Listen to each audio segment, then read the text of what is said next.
Now, I know some of you might be thinking, gee, Peyton, I mean, it's just one dam, or was it one dam on one river in one state? So what's the big deal? I could just respond a la Dr. Seuss from his famous Sleep book, which I'm hoping at least one or two people know. It is important, darn it, and that's why I'm telling you so. The truth, however, requires an understanding of how dams harm freshwater ecosystems. We all know, for example, the devastating effects dams in the Pacific Northwest have had on the populations of salmon and other anadromous fish species. Dam removal and habitat restoration are the only ways to attempt to undo this harm. And when done successfully, these projects provide templates for riverine habitat rehabilitation in other places. I'm hoping that's the case. So that is why I'm so excited to have Andy and his family tell us about the incredible work that's been done and accomplished and what remains to be done, because there is more work going on. Thank you so much, Peyton. Good morning, everyone. Thank you so much for having me. My name is Andy Hill. I'm your Watauga Riverkeeper and High Country Regional Director of Mountain True.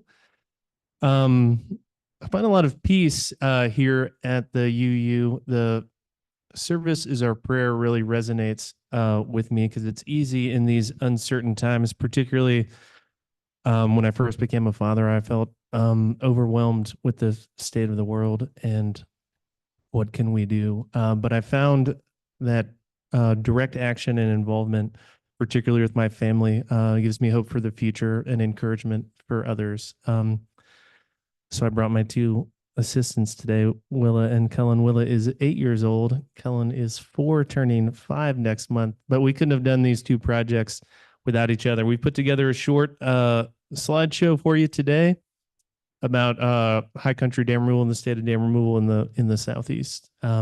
Pictured here on this slide, this is the Wards Mill Dam. It was down in Sugar Grove. This dam was removed in 2021. That's the United States Fish and Wildlife Service Aquatic Connectivity Team. So we've removed 2 dams in the Watauga Basin in the last 7 years. Dam removal, each project, say, it takes anywhere from about 2.5 to 5 years, but I've always been a late bloomer, so these combined projects took us about 7 years. Next slide, please.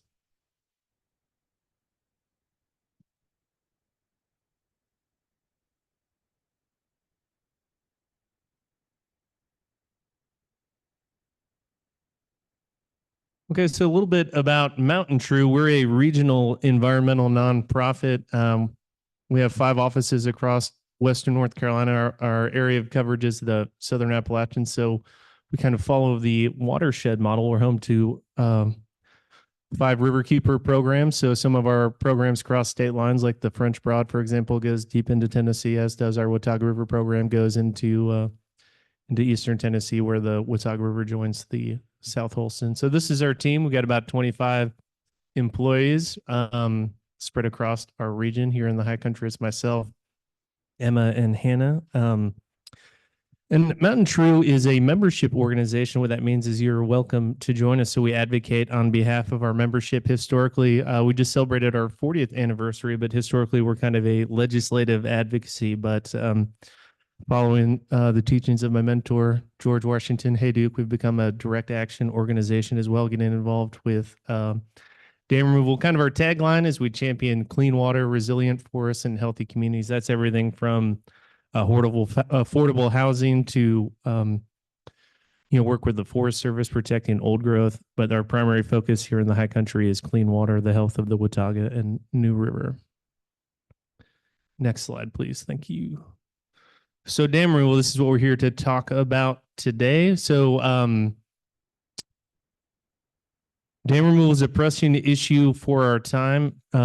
We view dam removal as a climate change mitigation strategy. So one of the devastating impacts of dams, particularly in headwater ecosystems, is the nutrient deprivation. So as the sediment collects behind the dams, right? We get a warming effect. So the water that comes over through the dam is warmer than the river should be, right? So that impact on quality habitat is impaired. So that means less clean, cold water coming downstream. But also the flood connectivity. So the water backs up behind these dams, spreads out. Both dams that we've removed here in the high country, the Shoals Mill and the Wards Mill, were built for local hydropower, right, to power mills. In the case of the Shoals Mill, powered a large timber operation and a grist mill, same with Wards. But both of these dams were obsolete and no longer functioning. So one of the conversations surrounding dam removal, the controversies is, will I remove a what many view as a clean source of renewable energy, but the reality is from our perspective, the impact outweighs the benefit, particularly when the dams are obsolete. Particularly in these cases, habitat connectivity, right? So we have, in the case of Shoals, we had Hellbenders downstream and Hellbenders upstream, right? But they could not, connect, right? So reducing of the gene pool and reducing of habitat. And when a dam is built, everything upstream of it starts to die, right? So, as the sedimentation fills in, the native species, the fish and the trout and the salamanders and the crayfish can no longer survive. So here's I've got this tiny writing I'll read aloud, but about 19-20% were built for flood risk reduction, 18 for water supply or irrigation, 3% for hydropower. And then the other 60%, that's generally for recreation, right? Building a reservoir to create an amenity for a community. Little quote included: "The battle to save the planet begins within each of us and progresses when we each resolve to take responsibility, preserving little bits of it, our backyards, our neighborhoods, our communities, our river valley. After all, our planet is being destroyed piece by piece and will only be saved in the same fashion." My first job here in the high country, I worked at a little fly shop just out of this frame next to this dam, and I used to fish here all the time. And I've always been captivated by dam removal. Bettie and I lived in a little town called Hood River many years ago when they're starting the white salmon dam removal process. That dam has since been removed and the salmon returned upstream. But when I asked him, I said, "Well, how long do you think this project will take?" And he said, "Well, Andy, it's inevitable. We don't know when it's going to come out, but it definitely is." I said, well, how do you know? They're like, "Some things you just know." And kind of dam removal stuck with me. And when I was first became the Watauga Riverkeeper 8 years ago, I remember I told my boss, and I said, well, she said, "What's your next project?" And I said, "Well, I'm going to take out these dams." And she said, "Well, we don't really do dam removal." I said, "Well, not yet, but we will." And I kind of quietly kept it in my work plan until the time was right. So this on the left is the dam flowing free. That's what it looks like now. This was the dam before it was removed. Next slide, please. So why is dam removal important? So this is the flooding at the Shoals Mill Dam in 2022 during one of the hurricanes, right? So it's slowing that water down, and as the water slows, it spreads out across because there's no longer floodplain connectivity, right? So many people say you can't remove dams; it will increase flooding, but removal of the dam actually mitigates flooding, right? So there are an estimated 2.5 million dams in the United States. 75 to 90% of them are obsolete and no longer in service. And what that obsolete means, everything from they don't generate power anymore to a dam safety issue. You may have seen some of the news headlines of the dam failure in Minnesota, the dam failure in China. Generally, those accompany a tremendous loss of life. Very scary when a dam breaks away unexpectedly. But they remain barriers on the landscape. Once they no longer serve their intended purpose, say providing power or something like that. They're just left to fail in place, which makes them very dangerous. And we'll get into more detail about what we learned during the shoals, but they're also a kind of a drowning machine. You can see in this little graphic, accelerated current comes down over the dam, creates a reverse current. Like the case of the tragedy on the Dan River 2 years ago, where a family of tubers accidentally floated over a dam and almost the entire family drowned. It was very, very sad. That dam has since been removed by my pal, the Dan Riverkeeper. So, and I can attest to this, having we dive all of these sites to inspect the dams and count for biodiversity, and it's very difficult and dangerous to swim below a dam. But dam removal is important for recreation, right? We're very proud of our work developing the Watauga River Paddle Trail with our friends at the Blue Ridge Conservancy. Now you can float. 23 miles down the Watauga. So instead of dangerous portages, you can now float through. So an important piece of our kind of recreation-based economy, but public safety, like I mentioned, these are attractive nuisances on the landscape as they fail. I myself can admit in my checkered past, in my wild youth, to jumping off of the Shull's Mill Dam. But once I dove there, I can't believe I survived. It was full of rebar, large rocks. The economic value of dam removal, right? So like I mentioned, our tourism-based economy, but it frees up, high quality water means high quality beer, high quality trout habitat, aquatic habitat, the connectivity. I think biodiversity, climate resilience are two very important. What'd you say, buddy? Benefits to the high country, right? So we have incredible biodiversity, shrinking habitat. But this dam, one thing really drove it. I mean, dam rule, it's the right thing to do. It's a climate resilience model, but we did it in this case, we made a concerted effort to save a certain species. Next slide, please, sir. So there's a rough inventory of the dams in North Carolina. You can see far more clustered into the textile country. This is an incomplete inventory, right? But this is an aquatic barrier prioritization tool. So this is a free open domain. Anyone's welcome to go use this site, but this is created in partnership. It's called the Southeastern Aquatic Resource Partnership, and a graduate student who was once an intern with Mountain Tree developed this while she was in graduate school at Duke, and now it's been adopted as a nationwide model, right? So what we have here is a dam removal inventory, and you can click on each one of these little dots. It'll tell you where it is, when we think it was built, who owns it, feasibility for removal, right? But also how many miles will be reconnected if you remove it, right? So it's a very important tool for things like pursuing funding, or we use it to rank priority, right? So it's a prioritization tool. So if we remove this, what will the benefits be? So try and weigh those metrics against each other, right? It includes things like what kind of threatened or endangered species may live there. You may not know this, but the Southern Appalachians particularly are home to an incredible biodiversity of mussels. We have more mussels in the Southeast than anywhere else in the world. And what's fascinating about mussels is they filter water. So you may have seen that wonderful graphic of an oyster filtering. You got dirty water, and then next to it's clean water. And this is the difference is that there's an oyster in here for 15 minutes. Incredible biodiversity, and that's one of the aims of dam rule, which is to reconnect and recreate habitat. Next slide, please. Here's our project map. These are all the active dams slated for removal here in the high country. This is kind of our area of operation. This is the Watauga River Basin map, right? But these are all the dams we've identified in the Watauga with a goal to remove the stars. There is the project map location. The Ward's Mill removed in 2021, and Shull's Mill was removed. We removed that in July. Next slide, please. So here's the Ward's Mill. This is the one that kicked it off, right? So here on the top left is the exciting, what we call the first cut. That's when you take the first notch out of the dam.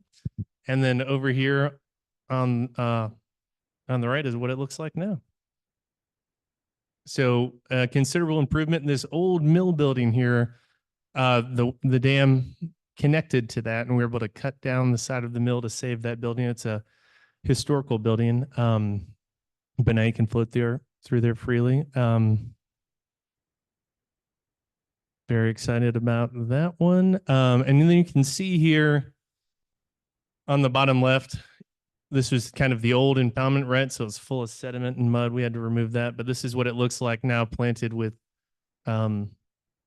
native trees, right? That riparian zone, that area of the riverbank from the water's edge to the riverbank, planted with native pollinators, silky willow, silky dogwood, elderberry, ninebark, sycamore.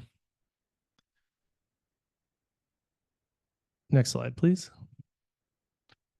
So in Peyton's wonderful introduction, we talked about this dam rule as a call for action in a case study, but dam rule is kind of having a moment nationwide. We're very excited about the dam rules on the Klamath. We were all chomping at the bit to get involved in that one. Probably the most exciting dam rule project of our generation, largest dam rule in the history of North America. But this I'm proud to say this is the Wards Mill Dam, kind of an aerial shot. You can see the mill building there I talked about. It's the old barn, but this is now a case study for the North Carolina Dam Removal Handbook. And one of the important things about thinking of service as our prayer is, replicating these projects for others. So our dam removal projects are now a case study for future dam rules, and kind of a small community of dam removal folks. So we're always trying to train a replacement in this field because there's more work than we can keep up with. But this dam was kind of a long shot. We kicked it off, raised all of our money ourselves. Internally, we got a small appropriation from a very skeptical senator here in the high country, but she came around to really enjoying our point of view, and we were able to leverage that into an additional appropriation of $7.6 million for dam removal in Western North Carolina, and now we have over a dozen active projects. So we went from when I pitched this idea, us being like, "You got to be dreaming, buddy," to now we have a dam removal project in every river basin, in 14 river basins with a Riverkeeper, and we have a dozen active dam removal projects now in Western North Carolina. So 2 more dam removal projects yet to come in the high country, but we have active projects in 3 in the French Broad Basin, 1 in the Green River Basin, 4 in the Broad and Congaree River Basin, and 2 in the Hiawassee. So very exciting. I think there's a ripple effect to good work, and then good work is contagious. Next slide, please. Here's our Shoals Mill. This is the most recent project, but this on the top left is what it looked like prior to removal. And then these slides here in the center are kind of during the process, right? So as we mentioned, this was a breached dam. So this dam failed, and this was constructed in about 1879, improved upon over the years, but it was breached in the flood of 1940. That also took away the town of Shoals Mill and wiped out the Tweetsa Railroad. So this dam had not been functioning since 1940. It kind of been deteriorating in place. And one thing we learned when we started to kind of clean up the site, prep the site, it took us about 2 weeks of active work every day on the Wards Mill to hammer it out, use a hydraulic hammer hoe and break it off piece by piece. You've seen it, buddy. You've driven one on the excavator. And that's the hammer hoe, and then there are 2 with a claw attachment. So the Wards Mill took about 2.5 weeks of 14-hour day work. This dam came down in about 6 minutes. So this dam had been deteriorated to the point we didn't realize what bad shape it was until we started to prep the site, kind of move the rubble pile around. We got there. And I mentioned these projects take several years, right? What's involved in that is, kind of the design, the permitting, the engineering, right? So I don't get to go out and just kind of knock these out willy-nilly. There's a years-long permit process with United States Army Corps of Engineers, United States Fish and Wildlife Service, and then our local state agencies, North Carolina Department of Environmental Quality. We're fortunate to develop quite a dream team for these projects. We work with the national group called American Rivers, and then we use the United States Fish and Wildlife Service. They have a habitat connectivity team, and all they do is they go around the country removing dams, and when they're not on dam removal sites, they work at Fish and Wildlife Service, the fish hatchery. So they're growing, propagating mussels and native fish, and then they go and reintroduce them. So I got to shadow them on a day where they were releasing tiny Atlantic sturgeon back into the French Broad River watershed, rather. So, like I said, this dam came down in about 6 minutes, but it had been so deteriorated. You can kind of look and you can kind of see this seam here, right? So what we did is we just pulled this thing over in about 2 minutes aside, and it all came down in big pieces. So we were able to move that. And over here on the right, this is what it looks like now. Well, it looks even better now because the grass has grown up, but this is the scene, this same vantage point looking upriver. This is what it looked like now, and this is it. So with these 2 dam removes, we've reconnected 78 miles of the Watauga River. I'm delighted to say while I was standing there, fish were swimming already back upstream. So it's an instinct in fish when they feel that first blast of fresh, clean, cold, oxygenated water, they'll immediately start swimming upstream. We observe the same thing on the Wards Mill Dam. Next slide, please. So here's some coverage from this site. I never thought I'd get to be in National Geographic, but attracted a lot of press attention on this one. But this story is about prior to removal, we had to relocate. The Hellbender is we can go ahead and jump to the next slide. Actually, we've got some pictures of one. There we go. This is a Hellbender. This is North America's largest salamander. And this is up for listing under Endangered Species Act protection. It's a state species of special concern, right? But they grow to about 2.5 feet long, live to about 25 years old. They're fiercely territorial, so they battle for their their nesting sites, and then the males guard the eggs in their den, but they live in the river bottom. And pardon me, was there a question? Oh, that was so what's interesting about the Watauga River Basin is it's home to the highest concentration of studied hellbenders in the world. So this is one of the places where we have the fewest of them. We have lost about 85% of the hellbender population across the range. So they live all across the southern Appalachians, right? From Indiana, Pennsylvania on down into northwestern Alabama, right? But they're in decline throughout their range. And the main cause is habitat loss, sedimentation, really. So land use change, development, what they need is deeply forested landscape, right? And what the trees do is they prevent erosion, keep the sediment in place, but warming water, changing water chemistry like pH, but really sedimentation, because what sedimentation does, they need a rocky cobble to survive. That's where they live. That's where they lay their eggs. And what's their favorite food, Will? Crawfish. Very good. It's crawfish, right? And tiny little fish. So as they lose their habitat, they lose their food source. So they're very important for their own sake because they're beautiful and mysterious and unique, but they're also a key indicator of water health, right? They're an amphibian, right? They breathe through their skin. They're very sensitive. So I'm sure we've all heard the analogy, like a canary in a coal mine.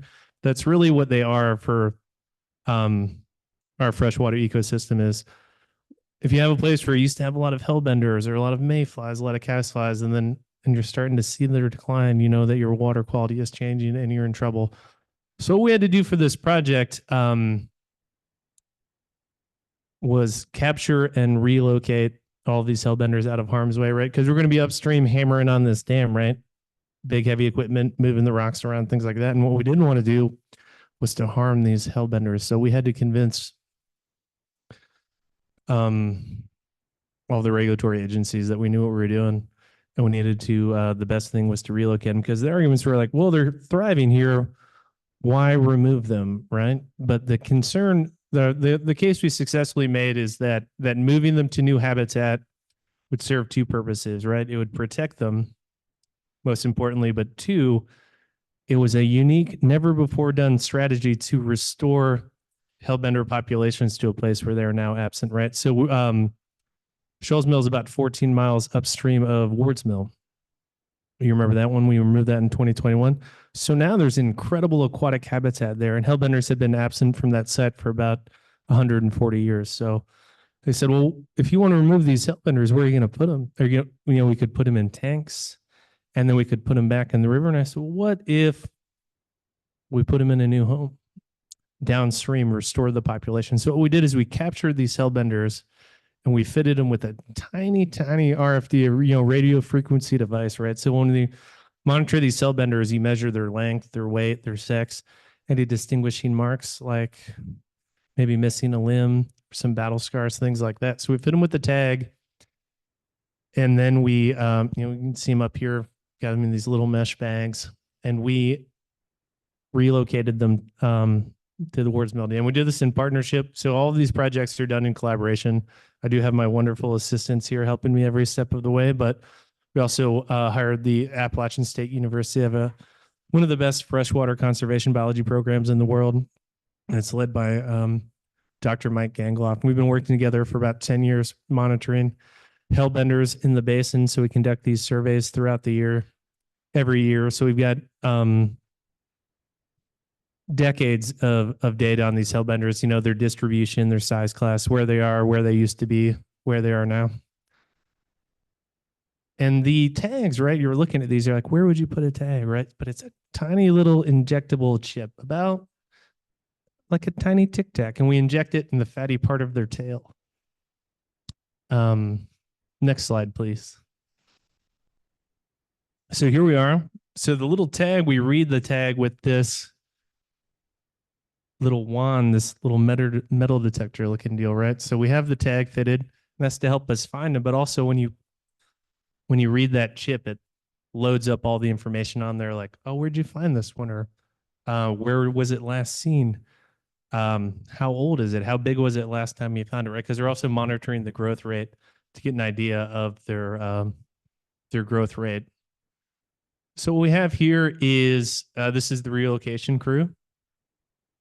So we have, we built these little crawfish traps, these little fish looking traps thing, and lined them with soft mesh. And this is actually a hellbender here. Their camouflage is amazing, but we placed rocks in there and the hellbenders in there. So we kept them, if anyone ever won a fish at a, or has a fish tank, you know, you get it in your little bag and then you put it in the aquarium for a little while so it can acclimate. And that's exactly what we did with these hellbenders, is we captured them upstream at Shull's mill and moved them down to Ward's mill. So we placed them in these temporary enclosures for 48 to 72 hours to let them acclimate to the water temperature and the water chemistry there, and then remove them and place them into their new homes. And their new homes, they like to live under big slab rocks, but they're also fiercely territorial. So we had to knew we had to move them pretty far out of harm's way, or they would just come back.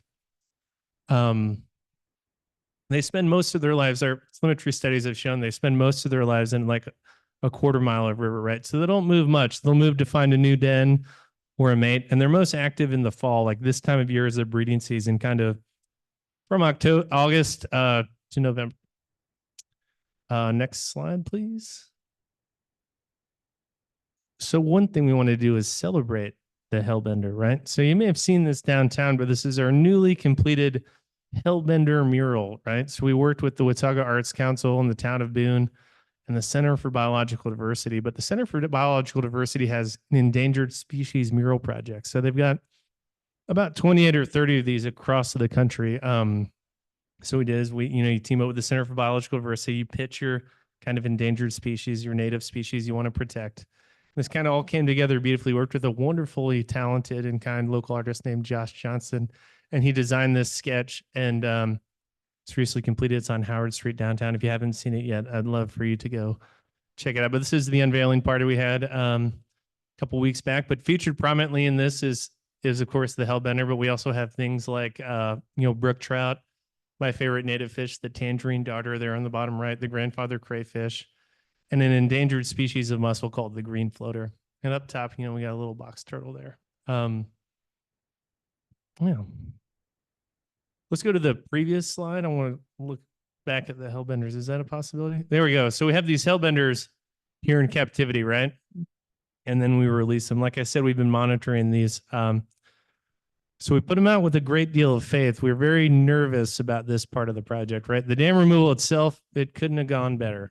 Like, I mentioned it came down in 6-7 minutes, right? We were able to just pull it down. We had incredible weather throughout the project, low water, local buy-in. All of our plantings are coming up. I mean, the project couldn't have gone better. So I was kind of waiting for the other shoe to drop, right? Because we were very nervous about relocating an endangered species.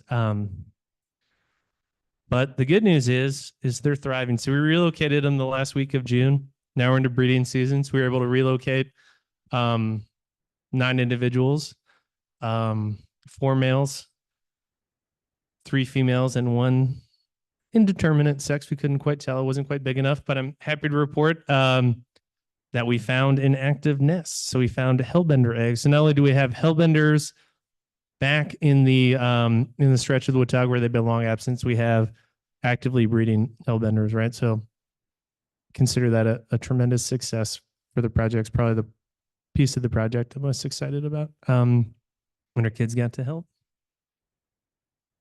Next slide. So here we go. This was the mural, and this is public art. Hopefully intersection.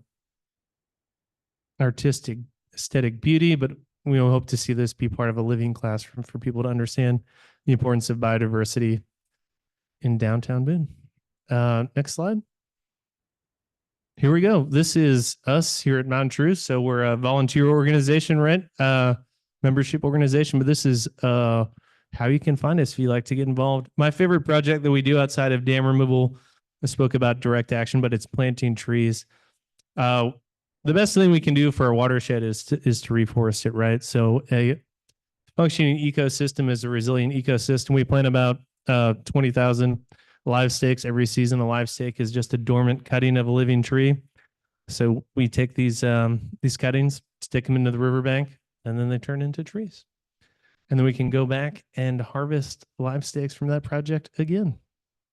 We'd love to have you get involved with us. We have a couple other projects like Trash Trap. We go on spend a great deal of time down in the General Assembly in Raleigh and DC lobbying for, Clean Water Act protections, new project funding, things like that. But there's a great number of ways you can get involved here and elsewhere. And if you don't have plans next weekend in Asheville, we're having our annual gathering. So feel free to visit our website, mountaintrue.org, for more details. I wanted to have time for some questions, so we'll open that up. I can bring the microphone to you. You're welcome to join me up here.